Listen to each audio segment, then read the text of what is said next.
नमस्कार, मैं सैयद अख्तर श्री अरविंदो सोसाइटी की ओर से आपका बहुत बहुत स्वागत व अभिनंदन करता हूं।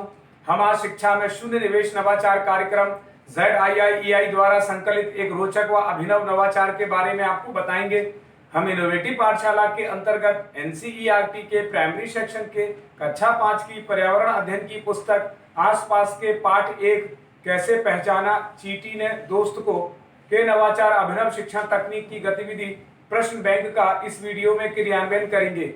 हम आशा करते हैं कि आप इस वीडियो को देखने के उपरांत इस नवाचार तकनीक को अपने विद्यालय व कक्षा में अवश्य लागू करेंगे। इस पाठ को ZIIEI के कई नवाचार गतिविधियों द्वारा पढ़ाया जा सकता है, परंतु आज हम इसे प्रश्न बैंक से समझेंगे।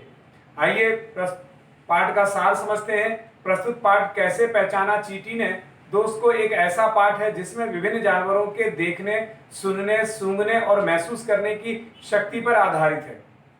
इस नवाचार की नवीनता के अंतर्गत नवीनता यह है कि कक्षा में छात्र स्वयं ही अपने सहपाठियों के साथ मिलकर पाठ के कॉन्सेप्ट पर आधारित अलग अलग प्रश्नों का निर्माण करते हैं, जिससे कि उनकी मौलिकता का पता चलता है और एक प्रश्न बैंक तैयार होता है। इस नवाचार की क्रियान्वयन प्रक्रिया के अंतर्गत पुनः अध्ययन की संकल्पना की सहायता से विभिन्न जीव जंतु एवं उनके शारीरिक अंग तथा मनुष्य का जानवरों के प्रति संवेदनशीलता पर प्रश्न बनाते हुए पाठ की समझ को विकसित करते हैं। इस नवाचार की क्रियान्वयन अवधि को यदि देखा जाए तो इस नवाचार के क्रियान्वयन के लिए 20 मिनट का समय लगता है।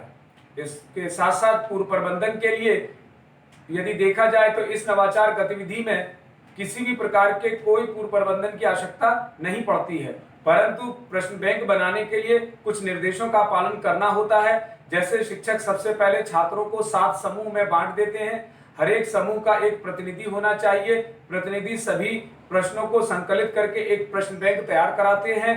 छात्र अति लघु उत्तरीय, लघु उत्तरीय और दीर्घ उत्तरीय प्रश्न तैयार करते हैं।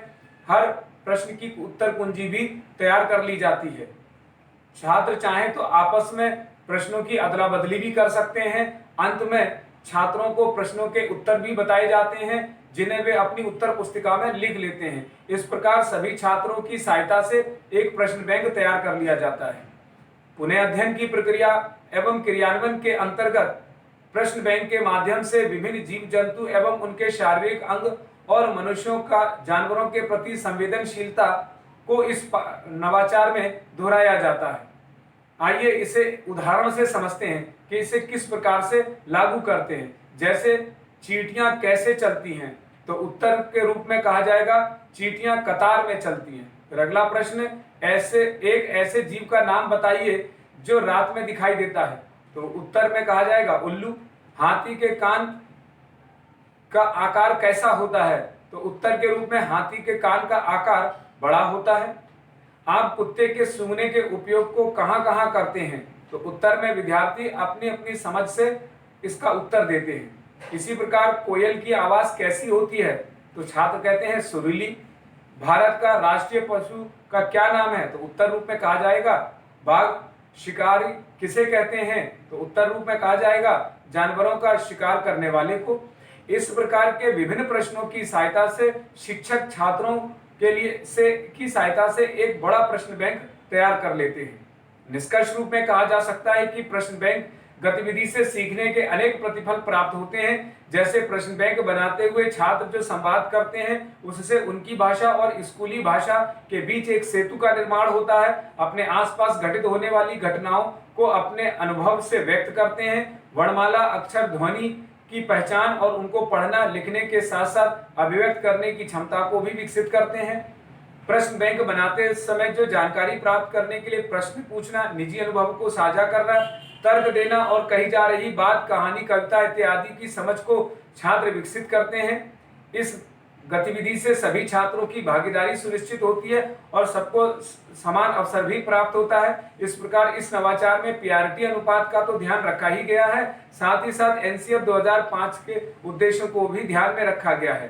साथ ही पाठ कैसे पहचाना चींटी ने दोस्त को शिक्षक एक निर्धारित माह में ही पढ़ाते हैं। इस प्रकार इस नवाचार में अभिनव शिक्षण तकनीक को भी छात्र समझते हैं और कहा जा सकता है कि ये नवाचार वास्तव में एक अभिनव नवाचार है। इस नवाचार से छात्रों में गहन सोच के साथ साथ आत्म जागरूकता सृजनात्मकता व पारस्परिक संबंधों के जीवन मूल्य का भी विकास होता है। यह नवाचार आपको कैसा लगा हमें जरूर बताएं। हम ऐसे कई दिलचस्प नवाचार आपके लिए लाते रहेंगे। आपसे अनुरोध है कि आप हमारा YouTube चैनल सब्सक्राइब जरूर करें। अगर आप इस वीडियो को Facebook पर देख रहे हैं तो हमारा Facebook पेज लाइक करना ना भूलें। ये नीचे दिए गए लिंक पर जाकर इनोवेटिव पाठशाला ऐप को भी डाउनलोड कर सकते हैं। इस वीडियो को देखने और लाइक करने के लिए आपका बहुत बहुत धन्यवाद।